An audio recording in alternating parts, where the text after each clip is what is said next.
এখন আমি কি করব বল? কি আর করবি? বিয়ে করছিস, সংসার কর। ধর বেটা। তুই কি মদ খাস? কে আপনি? কে? ও মা, সালাম। আমি মদ খাই। ওরে জালে মরে গেলাম। বাতাস দে। এই কমাইলা, তাড়াতাড়ি পানি লাই, কই গেলি? ও মাগো, মাগো, ওমা, পানি খা, পানি ওমা। ও মাগো, বন্ধুরে, আমার জীবন শেষ। আমি তো মিতুর সাথে সিরিয়াসলি প্রেম করি নাই বন্ধু, টাইম পাস করার জন্য শুধু প্রেম করছি। মিতু যে আমারে বাটে ফেলে এইভাবে বিয়ে করবো আমি তো বুঝতে পারি নাই। বিয়ে করছে সে আমার বাড়িতে আইসা আমার বাপেরে ব্ল্যাকমেল করে আমার বাড়িতে উঠছে। ওরে বাই করার যত চেষ্টা আছে সব চেষ্টা করছি, আমি ফেল মারছি দোস্ত। ও যে এত চালাকের চালাক আমি জীবনে বুঝতে পারি নাই। বুঝতে পারলে ওর আশেপাশে আমি কোনোদিন যাইতাম না। এখন আমি কি করব বল? কি আর করবি? বিয়ে করছিস, সংসার কর। ধর বেটা। সংসার করলে ওর আমি রাস্তায় ফেলায় আসতাম। আমার দিয়ে সংসার হবে না। বিবাহিত জীবন আমার জন্য না।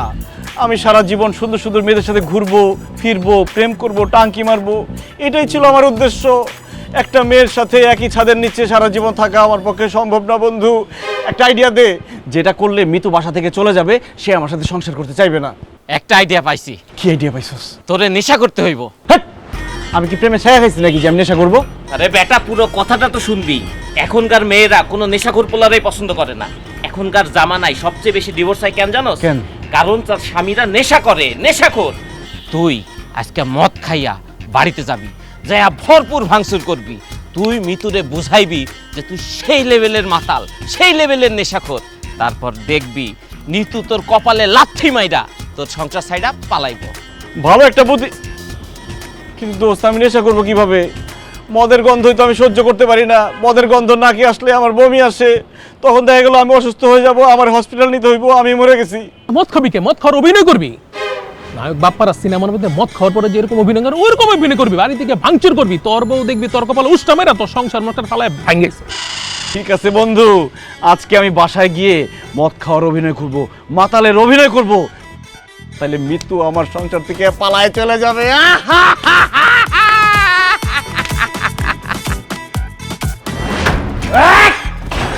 কে কোথায় আছিস?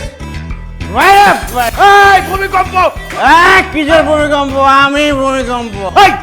টেবিল ভাঙতেছিস কেন? কি করছিস? কি করতেছিস এগুলা? আমার বাড়ি আমার ঘর, এই বেড়া কয় সর সর। আমার বাড়ি আমার ঘর, আমি যা খুশি তাই ভাঙবম।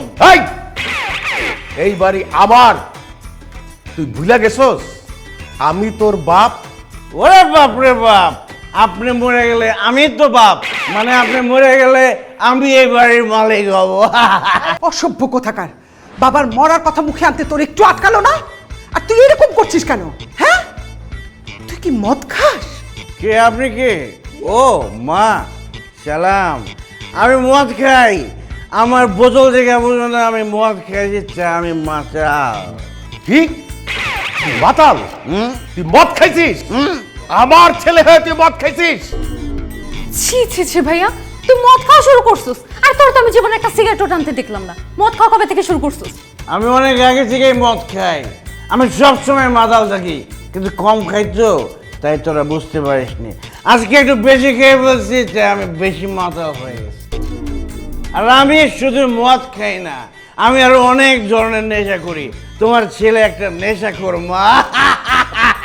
এই, আমি জীবনে কোনোদিন একটা সিগারেট হাত দিয়ে দেখি নাই। আর তুই আমার ছেলে হয়ে মদ খাস, নেশা করস? তোরে তোরে আমি ত্যায্য করে দিব। এই সহায় সম্পত্তি যা কিছু আছে একটা কাদা করে তুই পাবি না। আমি সকালবেলায় এতিমখানায় পুরা সম্পত্তি লেখা দিব, কারণ আমি জানি তোরে সম্পত্তি দিয়ে গেলে এই সম্পত্তি বেচে তুই মদ খাবি, নেশা করবি, জুয়া খেলবি। আমি তোরে ত্যায্য করলাম, বাইরে আমার বাড়ি থেকে। আব্বা, অভিনয়টা কেমন ছিল? মানে কিসের অভিনয়? মানে আমার এক বন্ধু, সে নাটক বানাবে, তো আমাকে একটা ক্যারেক্টার দিচ্ছে, সেটা হচ্ছে মাতালের ক্যারেক্টার। এই জন্য আমি মাতালের অভিনয় করে প্র্যাকটিস করতেছি। কেমন ছিল মা, বলো না কেন? খুবই ভালো ছিল। যদি অভিনয় না করতি না, তোর বাবা তো ত্যায্য করেছে, আর আমি তোকে খুন করতাম।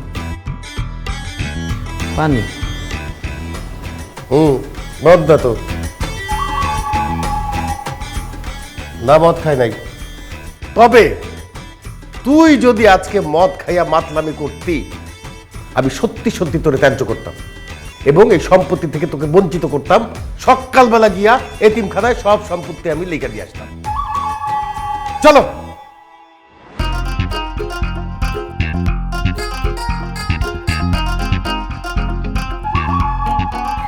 অন্যের জন্য খাত খুললে সেই খাতে যে নিজেরই পড়তে হয় সেটা এবার বুঝতে পারছো?